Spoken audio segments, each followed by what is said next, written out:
I'll go ahead and start since we've already started the recording and we have everyone online as it is. Good evening, everyone. Thank you so much for joining the special Carnegie Mellon Mumbai interview with Shri Mohandas Pai and Nisha Holla on this very special topic on India at 10 trillion and the roadmap ahead as it relates to technology, policy, and human capital.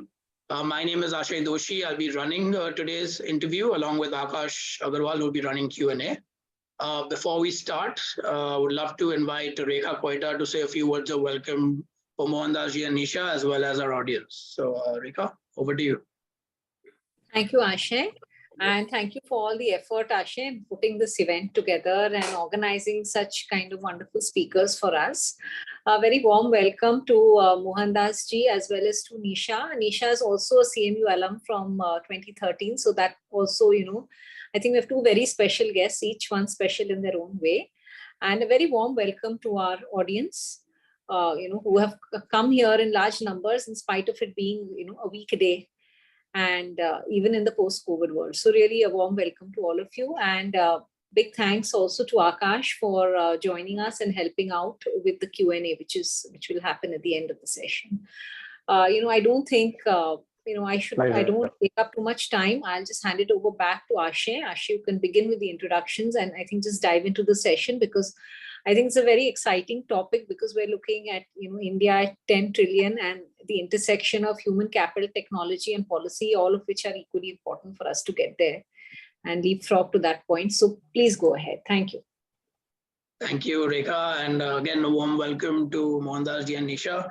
I won't take more than 2 sentences to introduce, but today's interview is extremely special given where we are as a country today. We are at the 4th or 5th largest economy.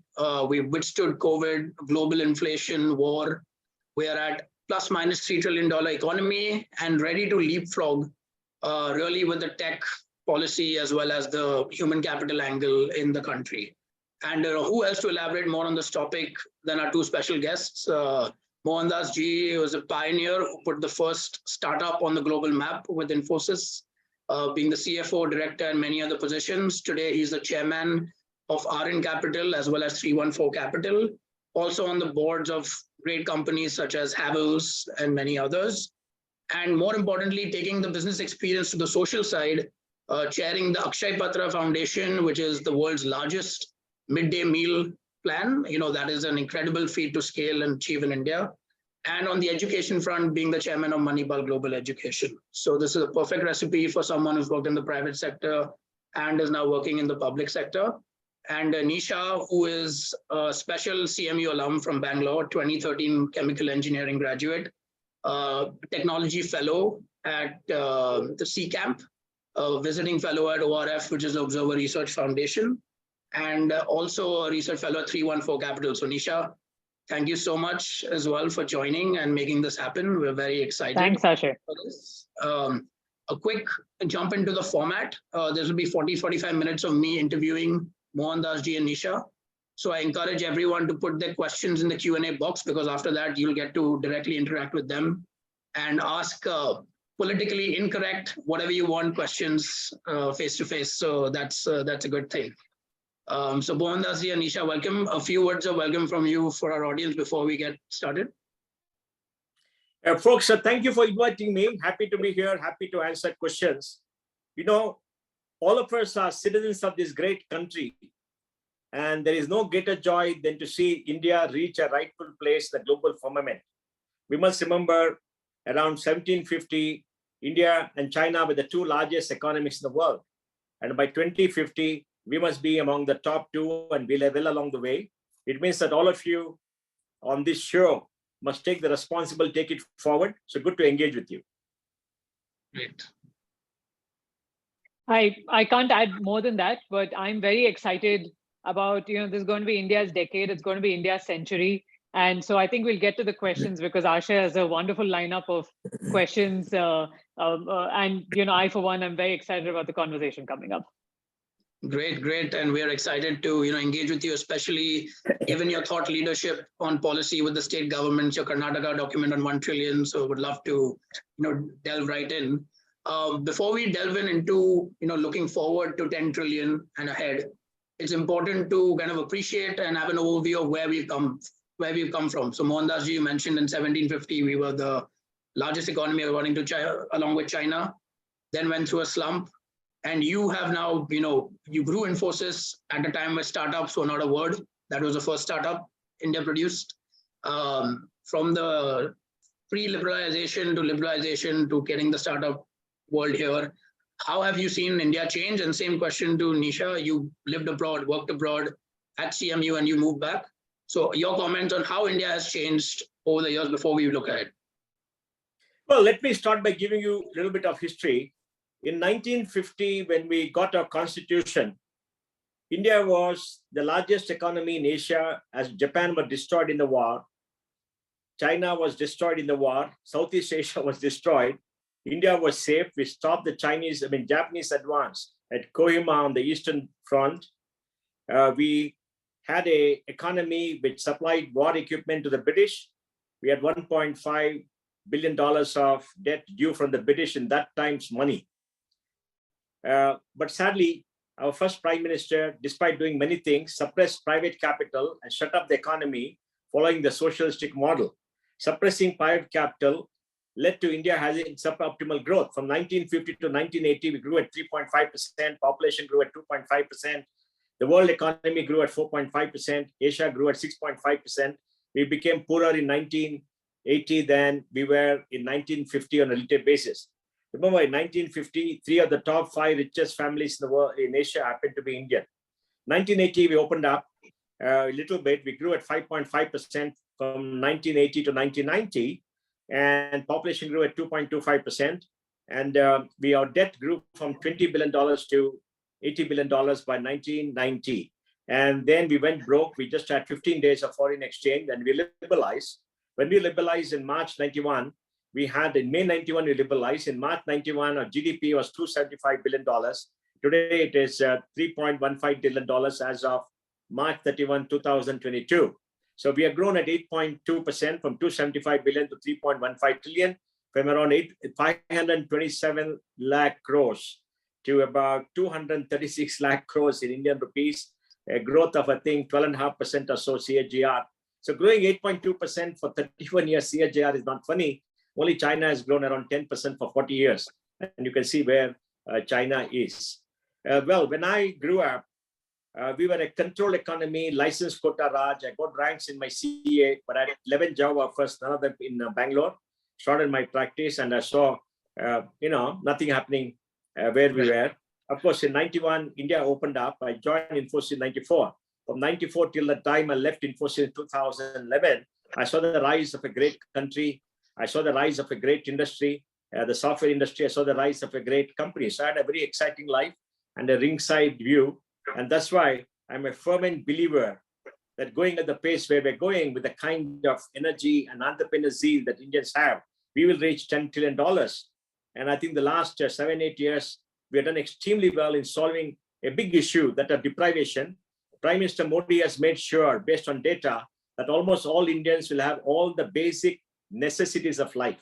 When all citizens have the necessities of life, deprivation is substantially reduced. They will aspire for the higher aspects of life and work harder for the children. And that is when true transformation takes place in the country.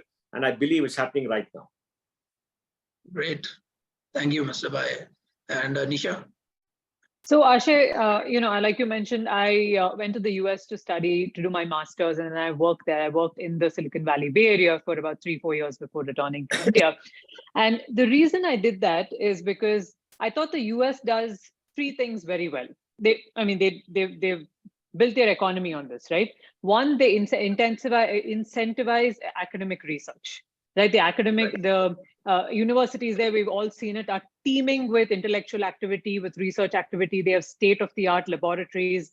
All the intellectuals of the world, not just the US, are in those universities, right? So they've done very well with incentivizing, with giving them non-term funding. The second thing they've done very well is generating and protecting intellectual property. So they're very good at coming up with R&D and then protecting it. And so that's why they are where they are today. They've built their socioeconomic development on it.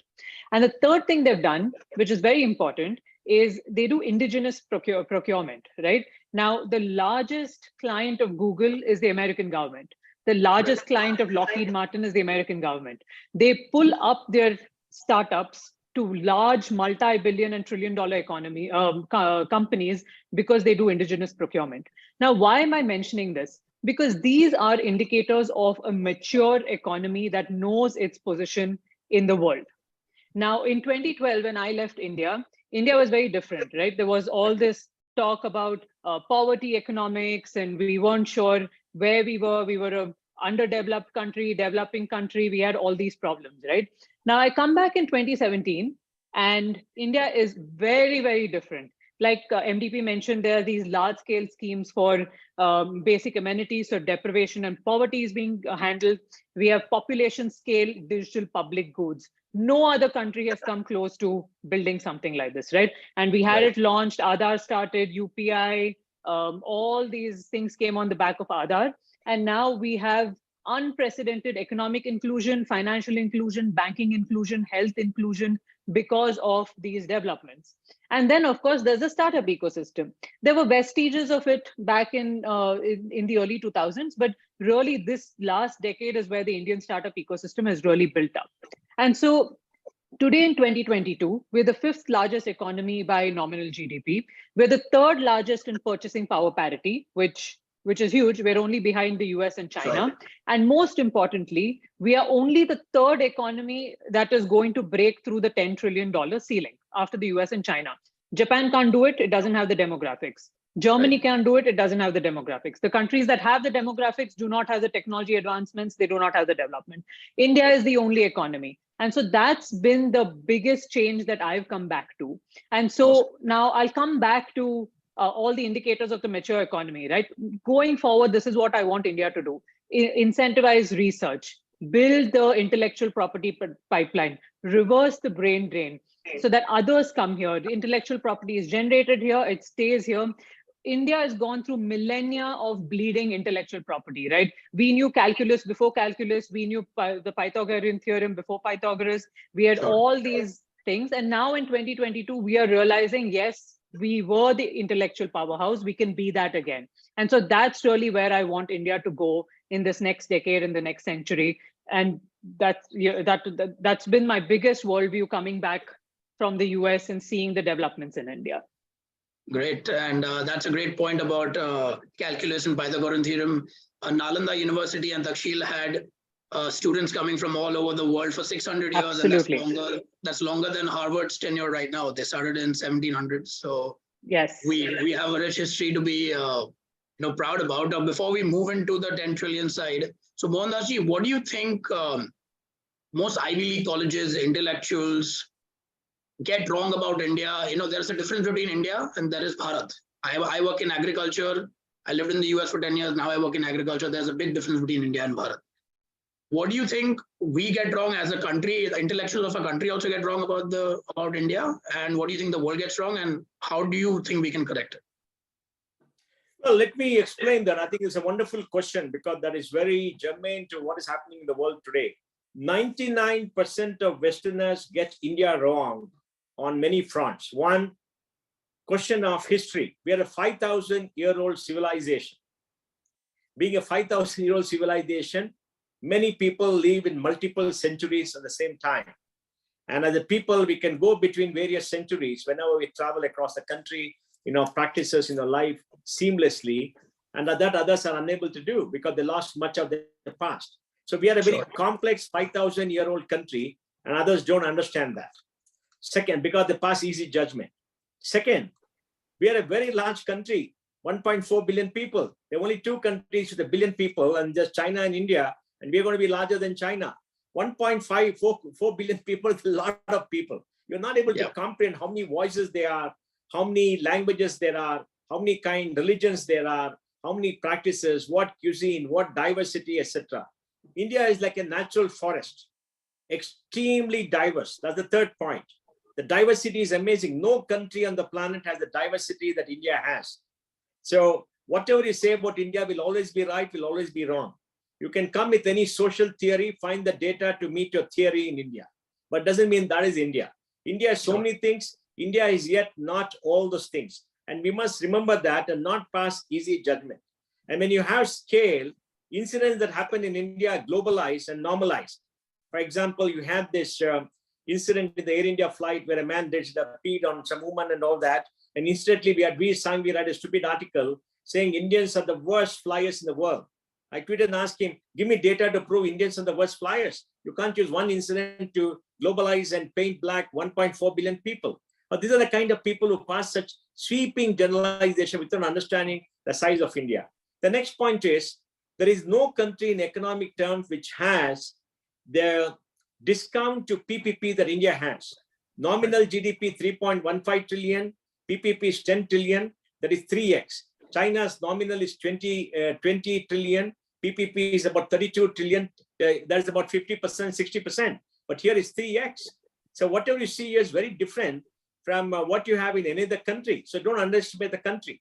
In every facet of economic production, we are among the top 5 in the country, top 5 in the world, in many in the top 2. Even in agriculture and any other commodities are among the top 2 producers. And that is truly enormous. And the next point which you must understand is, we must see change at the margin and not on the base to understand what is happening in this country. When you see change in the margin, you see unbelievable stuff happening. For example, out of 1.4 billion people, about 400 million people have a per capita income of $5,000. 100 million have a per capita income of $10,000. Maybe a billion have a per capita income of $1,000 a year. So if 400 million people per capita income of $5,000, that's $2 trillion, grow at 8 to 9% in income, that's huge consumption. And that is what is growing the economy. So you can't make sweeping generalization all across. And the pace of change and the lack of and the data that comes in at the margin is unbelievable. So the complexity of India, the scale of India, the history of India, the diversity of India gets everybody wrong, including most people in this country. I have not seen many commentators speak with the latest data or estimate of the latest data about India. For example, you'll be surprised, we have 1,022 women per 1,000 men today. Right. Women live longer than men. Our fertility as a country has come down to 2.0. The whole of the South is 1.7. We're facing the problem of aging in the South. And if you look at universities, there are more women graduating in our universities than men. In the medical school, 60% of the intake is women. And you're seeing all these changes. And you're seeing huge number of job opportunities available and large amount of jobs being created, which Nisha, I'm sure, can give you some data. So the rate of change and the scale of change is so enormous. Raghuram Rajan came to India and said there are no jobs. And Nisha will tell you the kind of jobs that are available in this country and that are recorded every single month for the last 45 months. So we should be very careful when we speak about India. We should be careful when we pass judgment about India, because India has got a scale and a diversity and things happening which people don't understand. Our political power has come down to the bottom 40% of society. It's the largest democracy in the world and a very thriving democracy. Yet we have somebody like the VDem, the silly thing from Sweden, passing judgment on India, calling us a, electoral autocracy or some nonsense like that, without understanding how democracy really works. Three-tier democracy, changes in government, elections happening all the time, a cacophonous, discourse, 450 TV channels, everybody writing things about the government, all kind of things happening. So I think it's very important for us to understand India. Lonely Planets writes about India and says, don't try to understand India, just experience India. I don't think none of us can understand India fully being here too. Nisha? Absolutely. No, I agree. And I think the biggest problem with India is the problem with the way people talk about India is they talk about numbers, right? We're 1.4 billion people. So anything happens, it's going to happen in large numbers. Some protest happens, it's a large number. Some all these incidents happen. COVID happens, it's going to be a large number. But then when you break it down into per capita, suddenly all these numbers are very different, right? So, there's a lot of allegations about widespread sexual assault in India. When you compare the per capita numbers in India, to US or Australia or any of these other countries, India is down here and US and Australia are up here. Same with Same with COVID. Everyone is talking about, oh, India has so many deaths, millions, all of that. You do per capita and suddenly we are in the bottom of the pyramid, and, Yep. US and all these other countries are on top. So I think data is going to be very important in dealing with this global game of media and disinformation, because that's the only way India can project what's really going on the ground, as opposed to all these one-off incidents being blown out of proportion, for sure. Yeah, and it's, I think, addition to your point about data and Mohandas, it's about narrative building as well, right? We've not been able to manage our image or market ourselves or build a narrative like how, for example, the Chinese pay the opinion makers about our in all newspapers. We've not been able to do that. So hopefully that changes. Mohandas, do you have a comment on that? No, Akshay, look, the problem with the Indians themselves. Indians takes pleasure in decrying Indians outside. I remember, I must say this, you must forgive me if you get offended. I was in a big conference in the United States, and here comes NRI, berates us to say, hey, you can't get this right, you can't get this drug right, you can't get this right. I told him, hey man, look, we stayed back in India, we pay taxes, we grew the economy to about $3 trillion. What have you done? You left this country 20 years back, you're a damn economic refugee. So don't come and preach to us, don't patronize us. We fought the battle, we grew this country. And you just left and walked away because you wanted better economic benefits. And that's fine, that's okay. You're a free person, the free country, you can go where you want, but don't come and preach to us. So there are many people who have a tendency to preach down, tendency to look down upon India. Please remember, we are the only civilization which has decided that we are a part of nature and not a dominant force in nature. We have recognized as a civilization that all of nature's creatures have a right to live on the planet. We don't kill unnecessarily. We don't take from nature much more than required for a survival civilizationally. And we learn to be sustainable. Sustainability is there in our blood.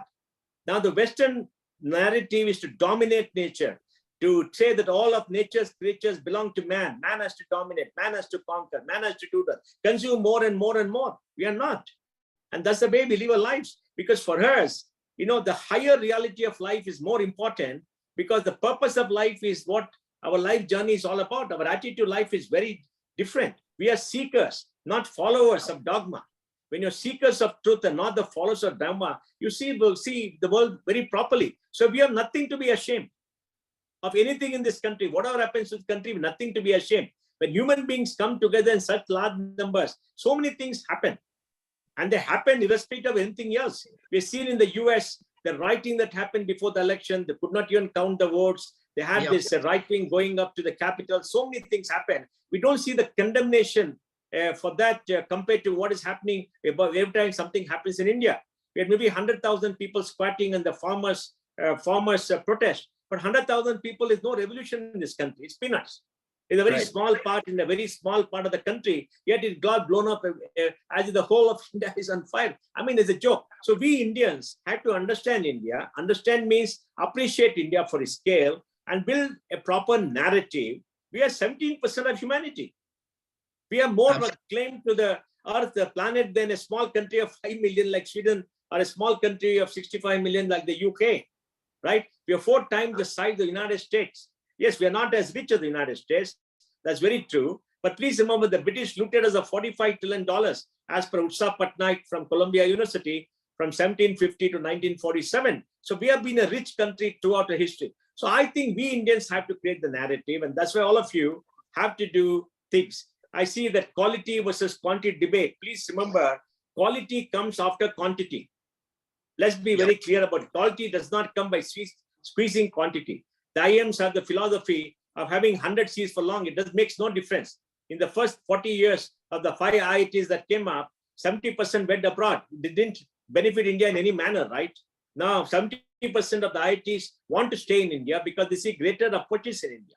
So I think we need to build the narrative. We have to build this country. This country belongs to us, and we can't sit outside and dash on the country. Absolutely. I think that makes sense. And your point about 100,000 farmers, if you look at CNN today, it says 250 million farmers, and they've gotten away with, that's still on their website. That means they said 25 crore people are protesting, and that's just, absurd. But to your broader point, Nisha and Mohandas ji, about, India is almost like a continent masquerading as a country, right? Every state is different. The average Goan is 2 times richer than the average UPite, and average Bangalorean is maybe 12 times richer than the average UPite. So in your report, you very astutely mentioned the differentiation between the economy. So Karnataka has 66% services. Gujarat has 43% manufacturing. So where do you see the balance between the states? We need to have a good balance between all the sides of the economy.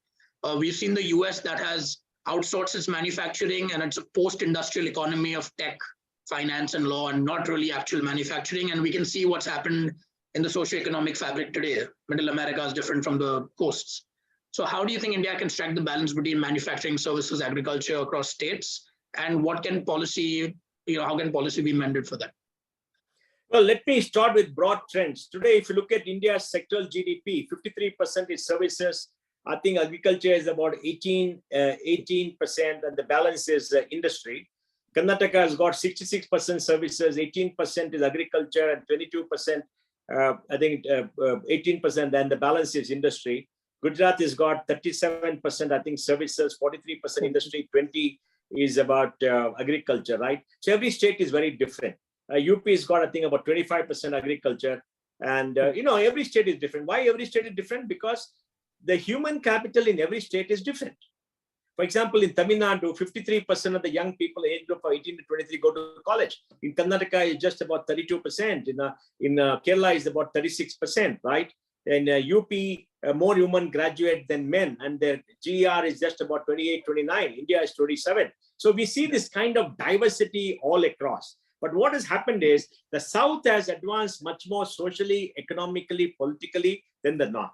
And the North has not advanced, in my view, because of the lack of any social reform that has taken place in the South. We're not at last social movements. Telangana had the Marxist movement, the Naxalite movement, etc. The Dravidian movement happened in Tamil Nadu, good or bad. The communist movement happened in Kerala. The socialist movement happened in Karnataka. The caste movement happened in Maharashtra, right? So all these things have changed the attitudes of people. Whereas in Bihar and UP, we've not had this kind of social movements for a long period of time. So India is what it is today. What about the future? Because we can't change India of the past. Now, I firmly believe the time has come for each state in this country to create its own path, looking at itself, looking at the resources, and taking decisions to go in a direction that it has to take. For example, Karnataka has got an aging population. By 2032, we'll have more people dying than being born.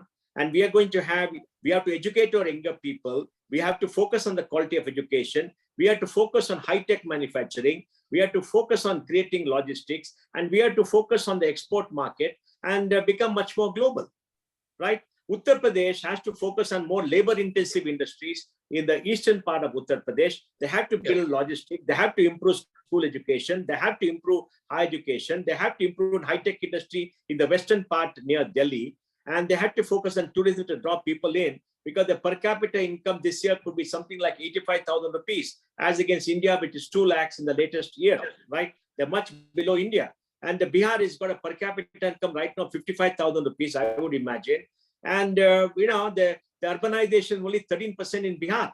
So each state has to look after itself, create a prospective plan. I'm very happy that Karnataka is getting a plan to be $1 trillion by 2032. Maharashtra and the Fadnavis set up a group. Tamil Nadu certainly set up a group. Yogi has set up a group. If every state set up a group to study its economic condition, do something, it'll be wonderful. And if you look at the finance of the government, finance of the state government, central government, you'll be very surprised. This year, possibly, the center and the state will spend 80 lakh crores. 80 lakh crores is $1 trillion. There's a lot of money. Right. 80 lakh crores, a lot of money. And 30% is only spent by the center and 70% by the states. So the action is in the states. And the states have to take. Sadly, they all depend on the center to take decisions. Center can take it, and the center has done it in terms of spending on railways, spending on roads, spending on the ports, coming out with policies, having a social security safety net and all that. But states have to develop. So each state developing in its own genius, we see a very different country happening. And then there's going to be migration in various forms to take care of jobs and labor movement. Today, we see a lot of migration coming from the north to the south. And we don't see much migration going from the south to the north. And the labor coming from north to the south create challenges for the south, create opportunities for the south, and challenges for the north. And one of the things that happened when migrants went back to UP after COVID, since Kejriwal shut down Delhi, is the fact that the people with a lot of talent and experience went back to UP.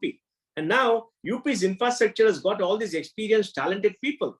And Yogi is trying to make use of them. Look at that unforeseen thing that happened, right? So all these things are happening all over. So what I want to say is, each state within the Union of India has to look after its own economy. They will have a lot more thinking. We need a Niti Aayog-like organization in each state. They have to come out with a plan. They have to invest in the places where they are. They cannot be something like an all-India strategy.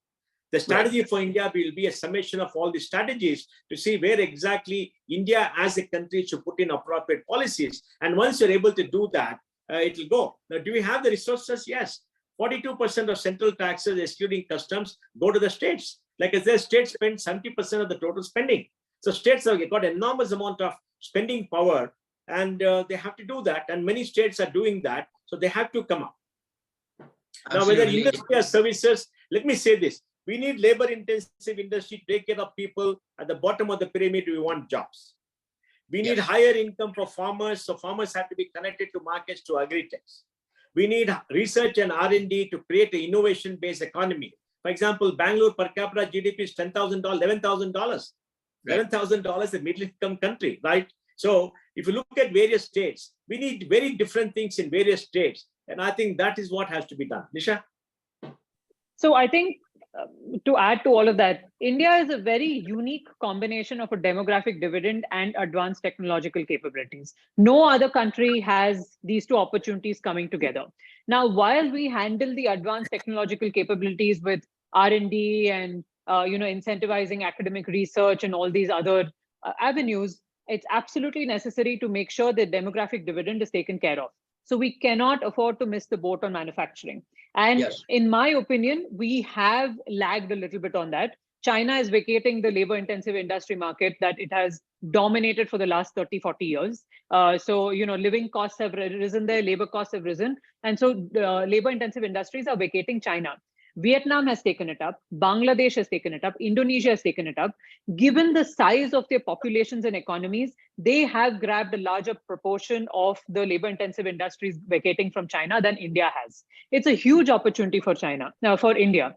And now coming to the Middle America problem that you mentioned, Aashay, it's very interesting because Middle America is in decline, almost at a very advanced stage of decline, and it's almost irreversible, right? Now, what happened? Middle America was a growth engine for America. It was a consumption-based economy, right? You had all these towns that were self-sufficient. You had these family businesses, you had restaurants and agri-businesses and, generational businesses. And then what happened? Their brightest left because they went to the coast, East Coast, West Coast. They went to the universities and then stayed back there, right? Then Monsanto and these other huge agri aggregators came in, and the agri businesses, family businesses got shut down. You had all these fast foods come in and all these family restaurants went out. And so I read an article recently that's calling Middle America a rural slum because that's how bad it has become. India cannot afford for its rural areas to become like that. And so the answer is labor-intensive industries. So labor-intensive industries are not supposed to come up near Mumbai and near Bengaluru and near Delhi and all these places. It's supposed to come up in the labor surplus regions. So in states like Uttar Pradesh and Bihar, like MDP mentioned, even in states like Karnataka, you go to North Karnataka, where you have all these populations coming off the land who need opportunities in industry and services, and you place the industrial clusters there. So the answer is manufacturing. We have to do what China did. That's how they employed a lot of their population. They took the industry to where the workforce is. We do the same thing. And then there's, that's how we avoid America's problem. And that's how we take India forward, along with the advanced technological capabilities, of course. Right. I think, Nisha, that's an interesting point you mentioned about labor-intensive manufacturing need of the hour, and what Mohandas ji mentioned about states taking up their own positions and, generating their own plans and positions. But I want to talk to you about implementation. So implementation varies in India across states. Investment usually follows good governance and implementation, and that varies across different states. So do you see that as a challenge? I read somewhere famously that in India, return of capital is harder than return on capital. So when you implement heavily, or we go out and to take money from Japan for a bullet train, and then we have a break in government, and then the metro and the bullet train is not built, we take $100 billion at 0.1%. Where does the implementation break down if you just leave it to the states and not? Well, we need states to compete for investment all across, and the state political establishment has to create a near consensus and what needs to be done, right? The MBA government came to Maharashtra and derailed everything, but there's not a near consensus because it was an aberration, I think. So I think it's important for them to understand, to do, and that's a very difficult thing. It's not easy. So we're going to have 3 steps forward, 1 step back, not 2 forward, 1 back. And that's going to happen because the nature of the political structures that we have today. But the key thing is we need to have greater interaction between industry, civil society, and politicians. And once we do that and work with them, we're going to see a big advancement. Let me give some data. For example, we work closely with the government of Karnataka for the last 30 years to bring in better policies for Karnataka. We have succeeded to a great extent. Yogi has now gone down and said he's going to get 17 lakh crores for investment for UP when he has the global summit. Maharashtra has already done that. It's got a huge amount of investment. Rajasthan did that. Karnataka did that. Tamil Nadu is doing the same thing. So they're all going hunting for investment. Karnataka was not able to give land for electric vehicles. So Ather, which is in Bangalore, has gone to Tamil Nadu. And Holla, which was in Bangalore, set up a manufacturing in Tamil Nadu, which is next door in Hosur. So these things are happening all over the place, right? So people will go to Rajasthan where there's land. People will go to possibly the eastern part of UP where there's land and which has been opened up. All the things are happening. So I think states have to compete with each other to create jobs. You see, today, people may say, oh, why do you want the labor-intensive industries? Why do you want this? Like Raghuram Rajan says, don't go for manufacturing, etc. Our biggest challenge is actually how to create jobs. Can we, let me, 2.5 crore people attain the age of 21 every year. They were born 21 years back. Can we, about maybe 2 crore people or maybe 1.5 crore people want jobs. Can we get 1.5 crore jobs in services? We can't. When you consume, you need industry, right? So you have to have industry. What kind of industry? Can you put in auto plants? They're all automated. Can you put in a refinery? Huge capital and automate, right? How will people get jobs? We need labor-intensive industry. China exports $200 billion of garments. We export $50 billion. We export $50 billion. We export totally $50 billion of textiles and maybe about $20 billion of garments. Bangladesh exports $50 billion of garments. You understand? So once you look at all that, we need, Bangalore's got 500,000 people in the garment industry. Why should they be in Bangalore? Why can't they be in North Karnataka where labor is cheaper? Right? Because a labor-intensive industry is for people to get jobs, to keep body and soul together till they develop higher level skills and the purchasing power to consume better. And then we need jobs for highly educated people. And where will the jobs come? It'll come in financial services, it'll come in IT, it'll come in distribution and in technology, right? And I think that's very important because technology is disrupting. We have about 5 million people employed in the IT software service industry. We have another about 1 million people employed. Bangalore has 2.3 million people employed.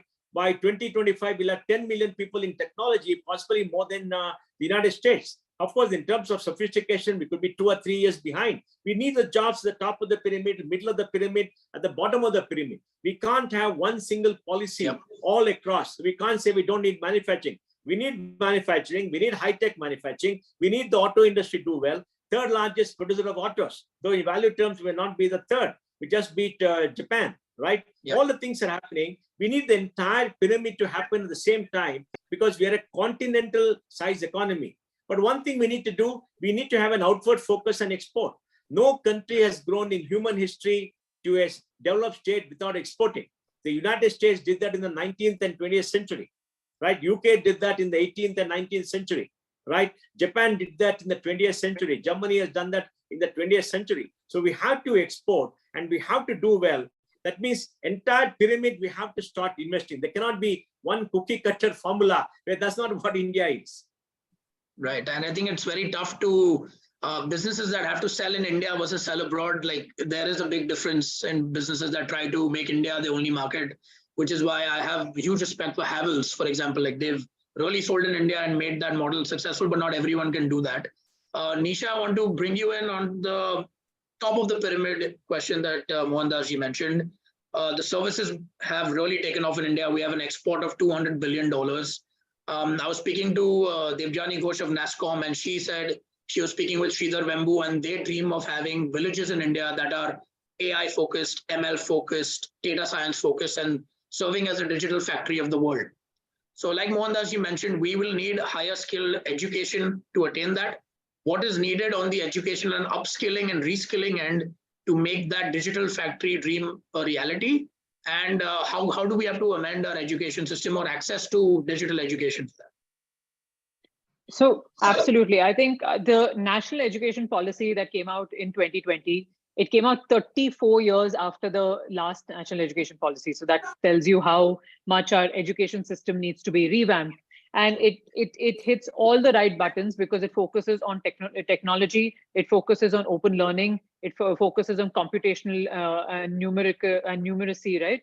So you have all these elements come in, but again, we've come back to the fact that the implementation is in the states. So we need the state. The center has put forward this wonderful forward-looking document, but education is a concurrent subject, and states need to take it up.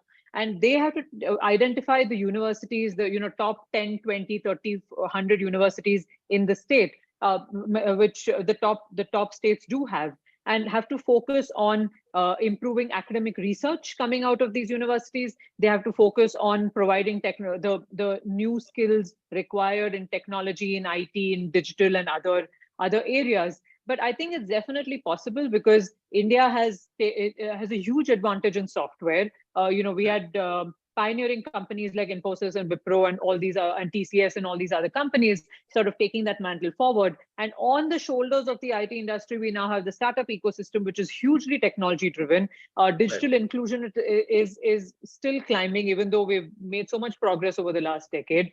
We have financial inclusion coming in, and we have all these forward-looking industries, financial services, IT services, and even deep science and deep technology. You have so many opportunities open, and I think it's just in the implementation with the education institutions. One very important thing for educational institutions in India to realize, they are not open to industry right now. A few universities here and there openly collaborate with industry, but a lot of them are closed off. They're setting up their own syllabus, which is not necessarily industry ready, which is why you have companies like Infosys running their own universities, right? So they take the graduates coming out and then they send them to their university for 6 months. And that's when they're globally competitive. That training needs to happen in the university.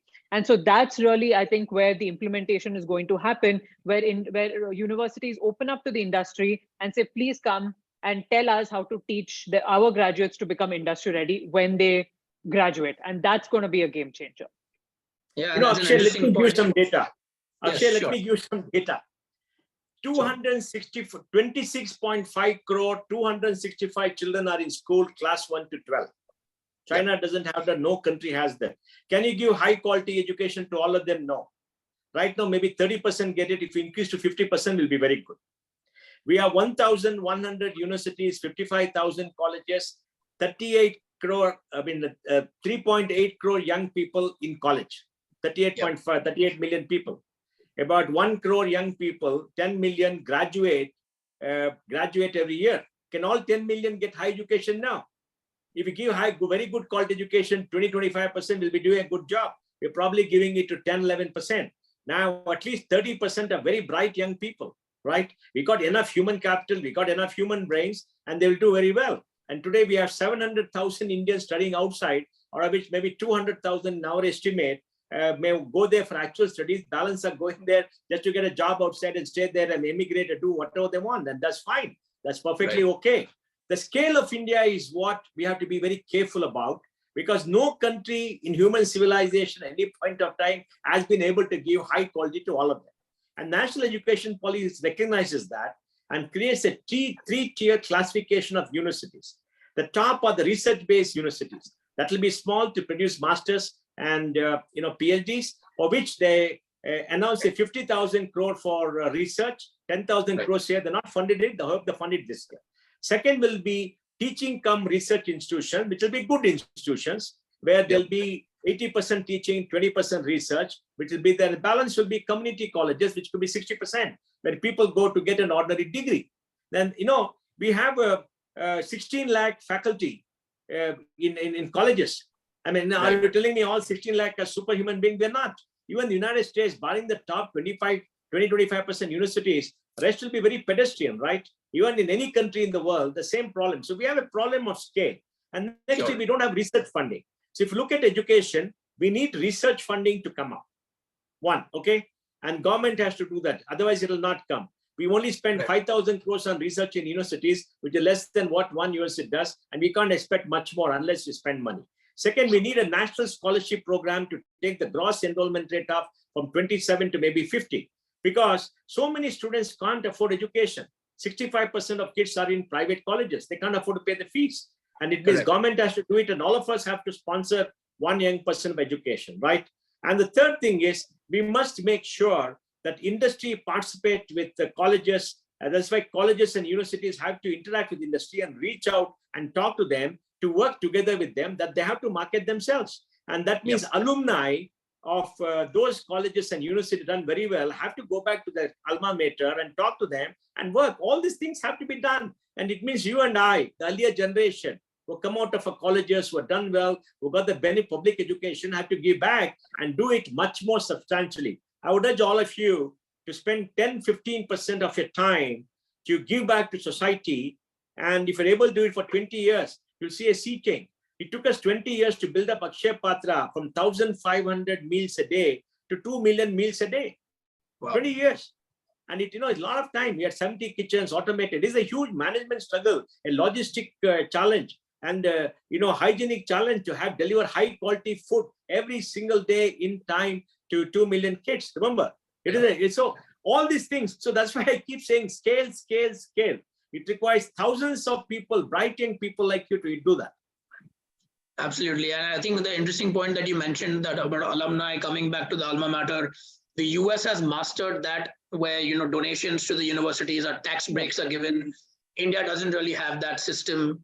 Nisha, you mentioned about, universities training students for industry.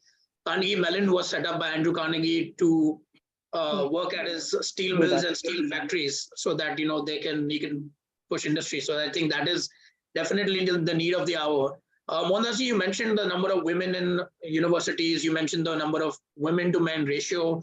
But the troubling statistic is that in urban women, we have only around 18 or 18.5% women working in the workforce. So now, Nisha, this is obviously pertains to you. You are, you have multiple hats. So what will it take to get urban women upskilled, reskilled, qualified, and reintegrated back into the system to work and contribute towards the economy? So, Aashay, I think I'm going to scale it up to India, because this is not just an urban women problem, it's a rural women problem as well. Now, what's happened is, I'm going to go back to some of the statistics that MDP mentioned, right? So aspirations have risen and women are going to college in huge numbers. The gross enrollment ratio of women in higher education exceeded that of men for the first time in 2019-20, and it's going to keep increasing. Uttar Pradesh, surprisingly, which graduates the most number of graduates in India, 15 or 16 lakh every year, about 8 or 9 lakh of them are women. What happens is, these women then go back home. They cannot commute as freely as men, maybe, for whatever societal reasons. But they cannot access jobs that are commensurate to their graduate degree around them. So what we have to do is, if we can't take women to the workforce, we have to take the workplace back to the women. And so that's why having these industries come up all over India is going to be a game changer, because at the moment, it seems like a quantity issue, right? Okay, you're going to have a labor intensive industry come up near that town. But what will happen, right? That labor intensive industry runs for 5 years, and then they realize they need technological advancements. So then they'll get a technology unit set up there. Then they'll say, okay, we don't want to keep importing this technology. We want to build this technology ourselves. So then they'll get an R&D unit. They'll get a productivity unit. They'll get a supply chain unit, right? And all of these are graduate jobs. So while it seems like you're setting up an industry cluster and you're going to have this semi-skilled labor and this unskilled labor coming in, it then builds up that system to where you have graduates who can come work there. They take up managerial positions, they take up research positions. And that's really key to getting women into the workforce. And that's what China did. China took the workplace to the women. They went to all these rural towns. They said, we are setting up an industry. Come find work here for your skill level. That's what India needs to do.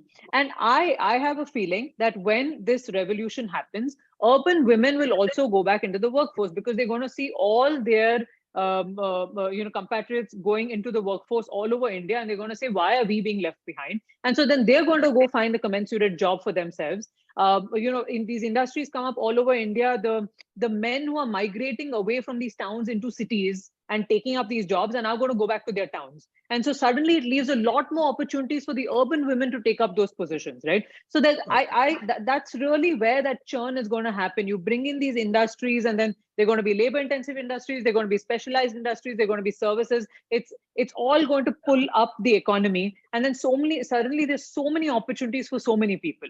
And that's really going to be the game changer, I think, for women as well. Great points. Mohandas ji, anything to add to that? Yeah, you see, if you look at Karnataka, if you look at the South, for example, you find a lot more women in the workforce than, let's say, Bihar and UP. And if you look at data very carefully, the amount of women in the agriculture sector has come down. So the women part of the workforce has come down because as they become richer, women don't go do menial jobs. They don't. Right. They do menial job because they got nothing, no way to fill the stomach and take care of the children, right? Once the male gets more money, they rather spend home and not do the menial job. So the participation comes down. If you look at the EPFO data over the last 4 years, EPFO is a formal system where you have to pay social security every single month. It publishes monthly data across 190 industries by gender, by 5 age groups, by states. Enormous amount of data. Last month, 26% of all the new entrants were women. 4 years back, it was 20%. It is going up. And why is it going up? Nisha said there are more jobs. I don't think there is so much of gender discrimination against women, that people prefer men and don't like women. When you are desperate, you don't have people for jobs. You don't look at many things, right? I remember in the IT industry, the people used to laugh for the BPO that trespassers will be hired. I mean, we never looked at gender, we never looked at ethnicity, we never looked at any background. All we said is, if you got 2 hands and 2 legs, you got a head on top, you pass our test, please join. That's all. I mean, we hired the people, thousands of people. Why do you do that?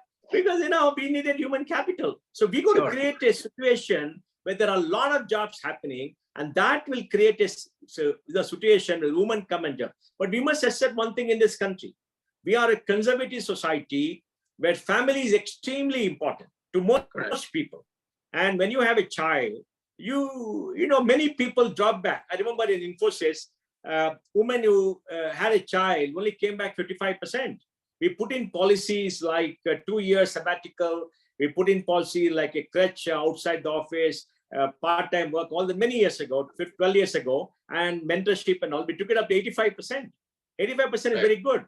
Now, the gig workers, the gig system will bring back women who become empty nesters. If you got a brilliant woman who studies, get married, has a child, possibly gives up because she wants to look after a child, invest in the child grows up by 40, 42, you become an empty nester. Then if you have the gig economy, by a little bit of training, which is available today, plenty, you can go back to work. And that is also happening. So the key is you have the enabling ecosystem to get more people into jobs. In Bangalore, yes. In the big cities, yes. In the small cities, no. But is happening on scale? Yes, it's happening at scale. Are more opportunities coming? Yes, it's happening at a much larger level. The data says so. It's happening in North India. They're 10 years behind South India. They're 15 years behind Bangalore, right? So look at the diversity that's happening all over the place. So we can't make one single globalized statement about India. So, we have to. So it's a very difficult thing to analyze. And that's why once you get into data, you understand the points, and that makes you much more humble. Absolutely. And I think your initial point about you need to experience India to really understand India. I mean, us living in India, we don't understand it. So let alone Harvard Business Review is not going to understand India and write a case on it. So we are at 7:53. And there's a lot of, as you can see, vigorous debate. Akshay, let me just summarize. To get to $1 trillion from 3.15 trillion to about $10 trillion by 2032, we have to grow at maybe 8.2, 8.3% in dollar terms, maybe 6 to 7% in nominal terms. The rupee dollar will work itself out, 4 to 5% inflation, 11 to 12% in nominal terms will reach that. Now, what should we grow? We will see the workforce diminishing in agriculture from 41% to maybe 30% in the next 10 years, because coming down by 1%. We have to increase the workforce in industry. We have to increase the workforce in services. And in agriculture, we have to connect farmers to market, because we are major producers in everything, but farmers get maybe 85% of cereal market price, fruits and vegetables, and milk products and animal husbandry is a larger part of the agriculture value add than wheat and rice. Wheat and rice actually maybe 15, 20%. All cereals have come down to maybe 35%, right? So we have to get them closer to market to increase their income, and that will take care. We have to make India an export hub. We exported about $55 billion last year of agriculture. We got to take it up to $100 billion. Then we can have agriculture surpluses to be export, so they get better money. That's one. Second thing, in industry, we have to have labor-intensive industry. We got to have high-tech industry. We need massive urbanization. We got 7,000 census towns. We got to invest in the towns so that people will have labor-intensive industries there. So they become the hubs of jobs. People come from the villages, 10 kilometers, work there and go back. So the cost of living will be much easier. So we got to get labor-intensive industries in those areas to create the kind of jobs, and make sure we create exportable surpluses in many areas where we have a competitive advantage and our costs don't go up for conservation. I think that's very important. The next thing, we got to create a high-tech industry. And high-tech industry to invest in innovation, R&D, PhDs, etc., to make sure that we can do that. Bangalore has 300,000 people in chip design, more than China, more than Taiwan. Now, how do we make sure we have chip packaging rather than going for chip manufacturing? Yes, we need chip manufacturing. So we got to invest in that, right? And then we have got to get a logistic network. Our railways is run 25 kilometers. Now they're running 45 kilometers for goods. We got to run 60 kilometers. We need passenger trains to run 100, 120 kilometers in an average. We need the ports to be very efficient to clear. Our airports and airplanes should go up 5x because there's so much of demand. And the road network should go up so we can travel from Bangalore to Delhi, 1,700 kilometers in maybe 15 hours, right? So we got to do all the thing. A logistic network has to be built to lower the cost of logistic. Logistic, 14% of GDP. After GST has come down to 12. Now it's come down maybe to 11. You must bring it down to maybe 7 to 8 in the next 5 years, right? And then we got to take care of people at the bottom by having a social security for everybody so there's no deprivation. We got to take care of the poorest districts so that their living standards go up by concentrated action, right? So there are many things done. In fact, Nisha has written a report, which I think I'm sure she sent to you, India 2030, where she has told all the 9 or 10 things that have to be done, which are big sticker items. And I think if you people read that and distribute to everybody, I think it'll give you an insight of how we can reach. But the most important thing to me, Akshay, all of you should work 10% higher, 10% more, and smarter, of course, and spend 15% time on the greater social good to take this industry up, because all of you are highly educated, highly schooled, brilliant people, and you must do much more. Absolutely. And I think at least on the agriculture front, I'm trying our best with our agriculture company to connect the farmers to the market. And, the key here is to work together and work with a guided principle and move forward accordingly. Mohandas, as you can see, and Nisha, there's a lot of vigorous comments in the questions, as always. So that's good. So what I'm going to do is unmute the folks who want to ask a question. They'll ask you a question directly. And the first question comes from Mansi Kasliwal. She is a CMU Bangalore member, ex-CMU Mumbai, and a VP at Byju's. So Mansi, please go ahead, unmute and ask your question. Good evening. Thank you so much. It was a very invigorating conversation, and I think there's a lot that I have learned about India, which I do feel that I myself was unaware of. But a quick question to Nisha actually is that we've been talking of decentralization of jobs and taking jobs to rural India for the last 10-15 years now, especially very actively after the establishment of the Ministry of Skill Development and Entrepreneurship, where the entire intention was to decentralize manufacturing and also the service industry and create jobs and train people for employability skills at the rural India level. Now, I think the development on that front has been slow.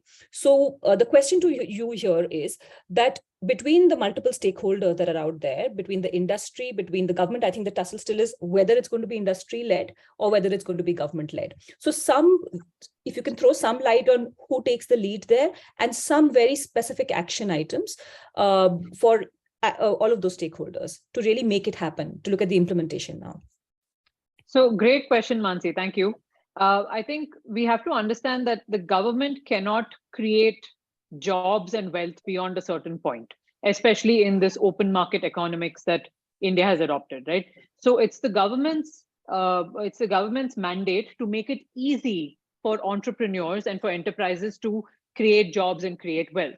So, for example, if the government incentivizes what we are now calling a special employment zone, right, where there is labor. So in Uttar Pradesh or in North Karnataka or wherever there's labor, incentivize these enterprises to come set up there, give them incentives. So give them land incentives, water, power, utility incentives, give them budget incentives. So for example, if you give them an incentive saying we will incentivize 130% of the salaries and wages of your employees who come to work at this enterprise, if you set up in this special zone, 2 workers who come from a radius of 10 kilometers or 50 kilometers or whatever have you, then that's really how you incentivize these job creators to set up jobs for the population in that area. Because you're giving them a very clear message. We want local employment. We are laying out all these benefits for you. It's your job to come and give them the job, to give these people the employment. That's really how I think we should look at government and industry playing together, because it's the industry's strength to set up the most efficient factory, to manage the labor, to bring in the technology required. It's the government's job to make it easy for these people to do so. That's my take on it. MDP, anything to add? No, nothing. I think, look, let's say, like Nisha said, pick up the 300 poorest districts. Right. Give them 10 crores a year for 5 years to create good infrastructure in the biggest towns. Invite all labor-intensive industry, tell them you'll give a tax break, like Nisha said, 130% of all the cost. So they'll be tax-free for 10 years, right? And you'll find a lot of people going there. Right. Because, now the road network has been built up, railway network has been built, but the power situation is very good. And if the living conditions become good, they will go. And I think if that happens in over 5 years, we can easily create 1 crore jobs a year in those particular areas. And look at the purchasing power that comes into those areas. Because so much of wages are being paid, money is being pumped in, purchasing power comes. Why should there be 500,000 people in the garment industry in Bangalore? Why can't there be, let us say, in a place like Gadag, in the north of Karnataka, right? Because Gadag, infrastructure has to improve, and give them a tax incentive, they'll go there. So I think incentive and policy and investment in improving quality of life in those areas will definitely send in investments there. All right. Thank you so much. Thank you, Nisha. And thank you, Mr. Pai. Thank you, Mansi. And just to add to that comment and question around state involvement, Mohandas ji and Nisha, do you think IT services and technology startups have flourished more because they don't have to interact with land, labor, and government as much, and you can just scale without it? What's traditional businesses that have to deal with that? Look, first of all, they're a small industry only employing 5 million people, all right? Second, they employ highly educated people who are very different. Third, they cater to the export market, not the local market, because the local market does not exist. Sure. 5, they have extraordinary managers. The quality of management IT companies is enormous, yeah. You understand the quality. Yes, and the government's role in terms of land and everything was less. But remember, we need power. In Infosys, we had power generators, 150% of capacity. We had wastewater treatment. We had water purification. We had UPS, 150% of requirement. We had to put in all the infrastructure. We had to run a bus service. We had to run a laundry service. We had to run a huge catering service. We had to run a huge hostel, 11,000 rooms. We had to create a campus, invest. Come on, we did all that. Am I right? We did all that, okay? Yep. Is the government didn't do it, we did it. Well, did we interact? We also interacted.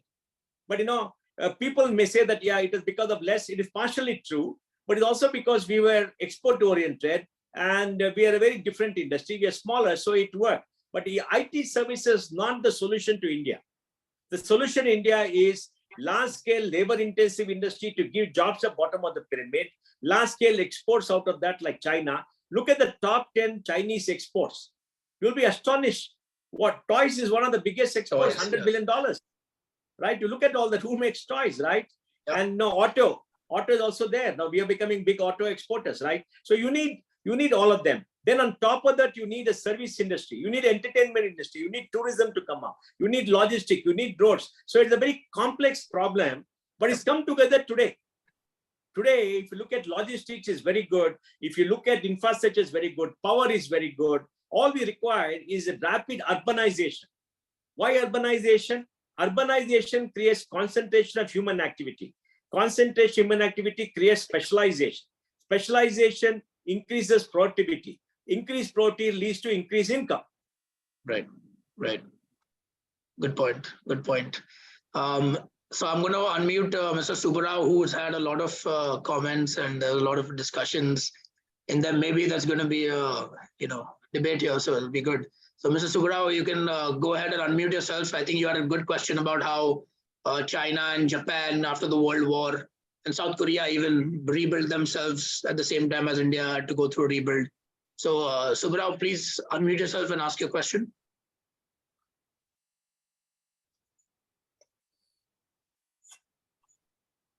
Subbarao, are you going to unmute or?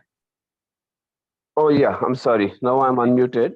Yeah. Sure. So foremost, Mr. Pai and Ms. Nisha, thank you very much for your time and for the passionate session. I don't mean to be a bit cryptic or cynical, but one would like to see a little more realism, because a lot of what you're saying, Mr. Pai, is something which has been spoken for years and years and years.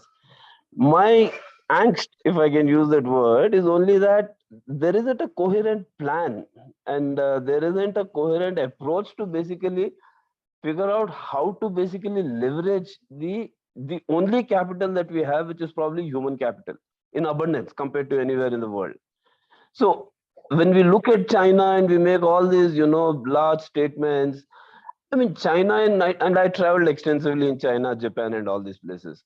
I mean, China worked to a plan which was incidentally a very, very manufacturing-oriented plan. It started in 1984, just as the same time when Rajiv Gandhi ji took over here. I mean, there was a thought to basically build factories for the world. It got augmented through cost structures. I mean, I have worked on manufacturing capacities, designs for plants across for Asia. I've worked with very large multinationals myself. But the cost structures just don't permit, because there is one aspect of saying make in India, but on the ground reality, all these are dead on arrival. So there is so much of work that needs to be done in terms of rationalizing, streamlining, the fundamental elements of cost elements. And you, Mr. Pai, you are a chartered accountant. You will know this much better than most of us. Can you please comment on how do we get to the reality rather than the philosophy of, we all want to see India be great, right? And, Subbarao, yeah, please. Subbarao, to leverage human capital, which is the biggest strength of India, we must Absolutely. create a structure where business is incentivized to employ people. Do you agree? 100%. But where is that employment happening? Let me finish. Yeah, please. Till now, we have always incentivized capital and given tax breaks and capital subsidies, because we look at investment in terms of capital invested, not jobs created, and we have to change that. For that, we have to bring in a labor-intensive industry policy in the country. Now, the NDA government has taken the first step many years ago, maybe 4 or 5 years ago, by bringing in the Kaushal scheme, where it has made sure that in case of any new employment in India, which employs people with less than 15,000, the employer's contribution to Social Security, EPF and ESI is paid by the government for the first 3 years, and huge numbers have actually come in. Okay, although they're taken as a baby step. So what we are suggesting is, Karnataka has put in a labor-intensive industry policy, but they're not put money behind it. So we have been urging the union government to, one, like the aspirational district program, identify 300 poorest districts, bring in a labor-intensive industry and say, if you go there and hire people and pay ESI, PF, we will give you a tax break for 130, 140% of the total wages that have been paid. And then to say, we will also pay your employees' contribution to, let us say, ESI and PF, which is substantial. And then if you're able to do that, the state government should act together and try to woo industries like the textile, garments and others. Textiles have become automated, garments and others, light engineering, toys, etc., to go there. You know, but you made a very important point. The theory is there, the understanding is there. It does not get inside their head. I've spoken to them for 10 years. They only understand capital. They don't understand labor. They don't understand they have to create jobs. Only now it is beginning to happen. So I'm hopeful. But to me, the silver lining in all this is the realization by Indian industry after COVID that this country and this market is too small for them. So we're finding the steel industry look at export. We find the mineral industry exporting more. They did it earlier for the other reason. Now they're exporting more. We're looking in the consumer good industry exporting more. We're looking in the two-wheeler industry exporting more. Bajaj Auto will now have more sales outside India than India because they find the India market is not growing and they got capacity, got this. So it's beginning to happen. And then there's a major problem for them in manufacturing, logistic cost. You set up in the middle of India, by the time you ship, you're dead. Now, because of better roads, better ability of railways, now the logistic cost has come down. GST has unified taxes, reduced the tax burden. So a lot of good things have happened, but you're very right. India does not have a coherent policy. The states do not have a coherent policy, but all the building blocks are coming to place. Industry has realized that.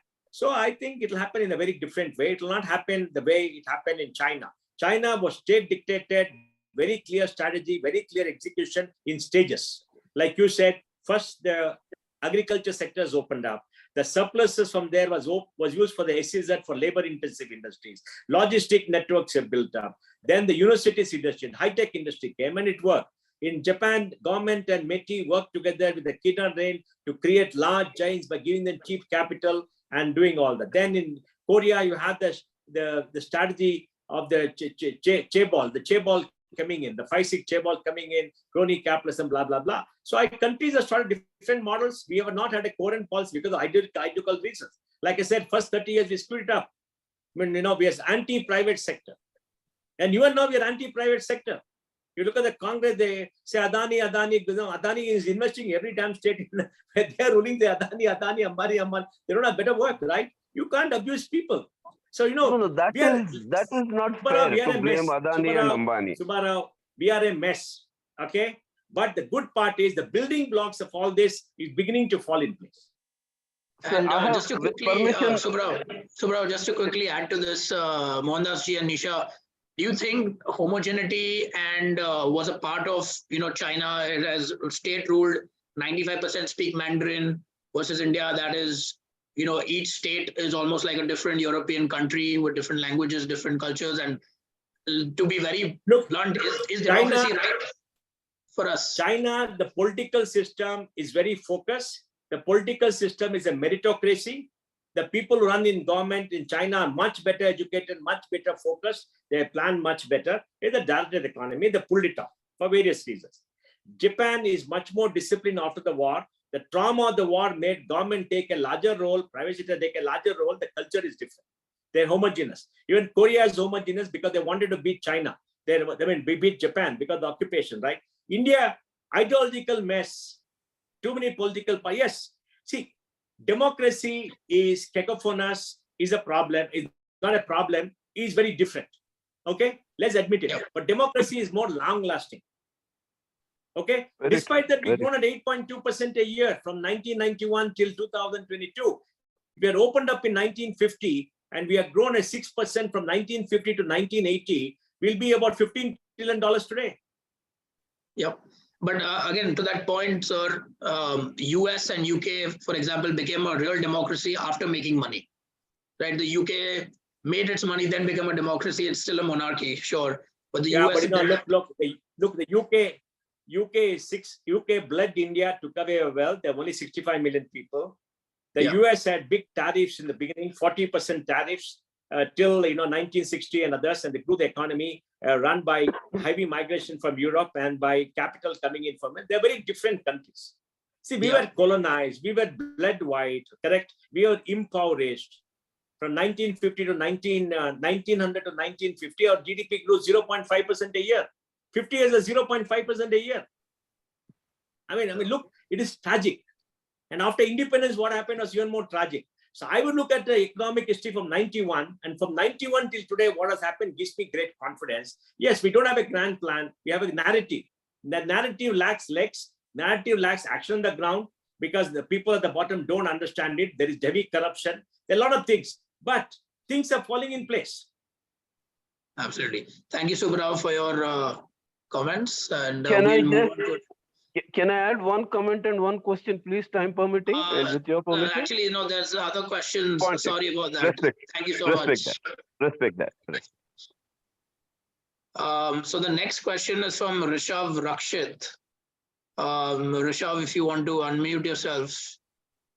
Oh, yeah. Hi, thank you so much.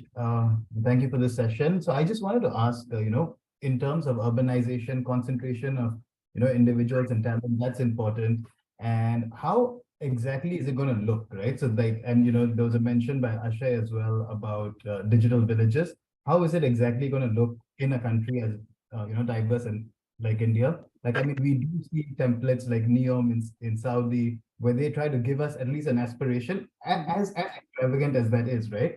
But what is the aspiration, for the young that's coming in? Where will they live? Or is it just going to be an expansion of the Bangalores and the Hyderabad's, or will our connectivity actually make it look very different? Yeah. Nisha. Yeah. So I think MDP has laid the foundation down for why urbanization is important. And we've seen that, right? Urban areas are the growth engines in any economy today. So India's next level of growth is not going to come from just Bangalore and Bombay and Delhi and all these urban agglomerates. We have to pull up the next 5,000 towns in India. So I think we have about 7,000 census towns per census 2011. There's talk that in the new census, there's going to be almost 2,000 more towns being added to our roster, right? So pick 5,000, 6,000 of these towns all over India strategically. And again, I know we're repeating ourselves, but bring an industry there. Like that's what's going to make the difference. Pick those 5,000, 6,000 towns now, develop them before the population runs there, right? The problem with Bangalore and Mumbai and all these places are the population is already there, and now they're trying to find place to widen the roads and put the metro and all these problems. These towns, it's important for us to get there at the beginning, which is right now. Put in the metro, put in electric buses, put in housing, wastewater, sewage, all of that. Deal with it right now. And then these become very attractive places for people who want to leave their villages, but don't necessarily want to come to Bangalore. Bangalore does not have enough opportunities for the number of people who are coming in today. It just has opportunities maybe at the top of the pyramid, middle of the pyramid, the bottom of the pyramid, it's just not there. And the city is reeling under the lack of infrastructure, right? Instead, if these people go to the smaller towns, their wage that they get may not be as much as in Bangalore, but it will buy them a lot more. And so you have to have these towns develop, you have to have opportunities near these towns. So that's where these industrial clusters become really important. And now you have people migrating to these towns and they're living close to their villages. So they're not losing contact with their hometown or their village, but they're living in a place where they can get a decent living wage, where they can pull their family up. And now suddenly the consumption pattern of India changes. And these 5,000, 6,000 towns are going to be India's new growth engine. That's really what we're looking at. And then I think the next level are these, digital villages that we're talking about. Because today, the revolution in technology is not going to happen in these small towns. This is going to be a volume play, right? These small towns. So that's going to be first labor intensive industries, and then you're going to go into specialized and high-tech industries. Digital and technological advancements are still going to happen in the Bangalore and Bombay and Delhi and all these other places. So those are slightly two different conversations. But we have to start with these urbanizing these 5,000, 6,000 towns. And then in 10, 20 years, when these are developed, then of course we can have these digital villages all over India because the aspirations are going to be there. But we have to start with urbanization and industrialization in middle India, for sure. Thank you. Thank you, Nisha. We have just to keep track of time, how many questions are you? Is still 8:30 a good kind of thing? That's okay. 8:30 okay. hard stop, if that's okay. Okay, that sounds good. So the next question is from Jyotsu regarding inviting different universities like Yale, Stanford, and everyone to India to set up campuses like we saw in the news a few days ago. So Jyotsu, do you want to unmute and ask your question? if you're still on mute, if you're trying to unmute. Okay, I think they've not unmuted themselves, but you can So I comment think on. in the Yeah. I personally think it's a great idea because the aspirations are there. You and I traveled to the US to go to Carnegie Mellon University for a very good reason. It's an excellent university. Now, if we can have the top 100, top 200 universities around the world set up centers in India, I think it's going to be a game changer because you're going to have this human capital reside in India. You're going to have all these infrastructure in academia come up in India. And now suddenly Indian universities are going to look at this new level of competition, which they have not faced before. And that will challenge them to up their game. And that's really going to be the game changer. So we need these universities to come in and set the tone, because I think most Indian universities don't realize the level of competition they're facing from global universities. And so I think that's going to be a very good eye opener for them. Also, in terms of just having these universities come in, we've seen, for example, CMU has campuses in Qatar and these other places, and they're doing very well. And the local populations really appreciate the fact that this university has come in and set up this ecosystem. So I think India definitely needs that. And it's going to be good for these universities also because the human capital is here. Everyone in the world wants Indians to come to their university and study there because we have the work ethic, we have the intellectual capability, we have the technological capability. So it's a game changer. I mean, it's a win-win for these universities as well, for sure. Absolutely. Absolutely. So given that we have 10 minutes, I wanted to ask a question to to Mohandas ji. So you mentioned about Infosys back in the day when you were 1994 first startup dealing with the government, dealing with power issues, etc., etc. So exciting times. Exciting times, the wild east. So what is your comment on startups then, which was Infosys, and startups today?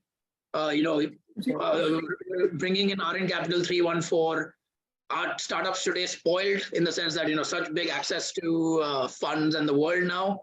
And what's your view on that and how to think about that? Look, those days there was no market. Service industry was starting. There was no product market. Now there is a market. Second, there was no capital. Now there's capital. Third, there was no human capital. Now there is capital. There was no infrastructure, right? So it's a very different era today, right? Now, we have created 5.5 million people by March 23. They're working in the industry. Maybe 3 million people have left the industry and gone elsewhere. So we created huge human capital. Many of them are working in the startup industry. And now there's a huge market in India, huge market globally. We have the digital public goods in India. Capital is flowing into India. This year, December 22, we got $25 billion. Bangalore got $10 billion. Previous year, we got $42 billion. Bangalore got 16. Before that, we got 12. More capital is coming in. And it's become easier to start a company today in products than earlier because in all the building blocks, technology blocks, the API system, everything is available. The economy is maturing. They want more technology, etc. So I think, it is a natural occurrence. If we had abundant capital earlier, we could have got it earlier. But please remember one important thing. Silicon Valley is only one place in the world. UK doesn't have it. Germany doesn't have it. Japan, nobody has it. Only Silicon Valley. Why is that? America has a GDP of 23 trillion. They got abundance of capital. They spend huge amounts on R&D in the universities. They got a huge local market. They got huge risk-taking capacity. All that is come together to create that kind of innovation and birth. I mean, we are a small economy at 3.15 trillion. For that, 87,000 startups, 12,000 startups funded, 108 unicorns, $500 billion of value being created, 1.5 million people employed, the third largest system in the world. It's unbelievable. This happened since 2015. I mean, please understand what has happened. Most Indians in this country don't happen. I remember for a long time in the service industry, we are all called cyber coolies. The left and all laughed at us and said, oh, you're all cyber coolies doing cheap labor. We did the most complex software for the biggest companies in the world. With JP Morgan outsource the trading engine to you to a maintenance or for writing code if they don't trust you for quality? Give me a break. Those idiots don't understand. So we've been abused so much, saying, oh, labor intensive. Because, in some Indians take pride in pulling down Indians despite not doing anything of any note in their lives. But today, things are much better. So I think this system will flourish. We'll have 250 unicorns by 2025. we'll have maybe $1.5 trillion of value created as against $500 billion of value created. We get another $150 million by then. So, we're seeing the rise of a new industry and a boom in the industry. And I think it's fantastic. And when you say value creation, I think that's an important point versus differentiation between valuation and value creation. Akshay, just get the money and become a billionaire. Forget it. Okay. Let's not debate that. Go get the money, man. Go get the money. See, the debate is a very, ongoing debate. It'll never end. Okay. It's been happening for the last 100 years. Right. See, you must be smart enough to sell and get more money. Keep the money and spend it cautiously. Don't run out of money. Money in the bank is like blood in the body, right? Yep. And hopefully it's with this new education system that Indians also learn to sell and, market themselves. Yes. We should learn to sell better. Sir, I spent 10 years in the US and I was talking to my brother. Ever in the US, since you grow up, you run a lemonade stand, you ask a girl to prom, you basically have to sell yourself since you're a child. And in India, you do that when you're 23, 24, when you start your job. So any comments before we end on like how Indians can, let me tell you, having worked in the software industry globally and we get 98% revenues from outside, I would say an Indian will sell a $100 stuff for $25 to a consumer and feel sorry for the consumer. An American will sell a $25 stuff for $100 and make the consumer feel he's got a great deal. So we got to sell like the Americans. Absolutely. Nisha, any comments on that? That's another thing the US does very well. Selling and marketing. Aniruddha has got a question. Aniruddha. Yes. See, Aniruddha has got a question. Sure, Aniruddha. Aniruddha, please unmute yourself. Hi, Mr. Pai. You have been like one of the stalwarts and who made I'm a 97 KGP graduate, then moved to Carnegie Mellon. You're the generation of the founders who created the spirit of entrepreneurship. I had a very simple question, very stupid one.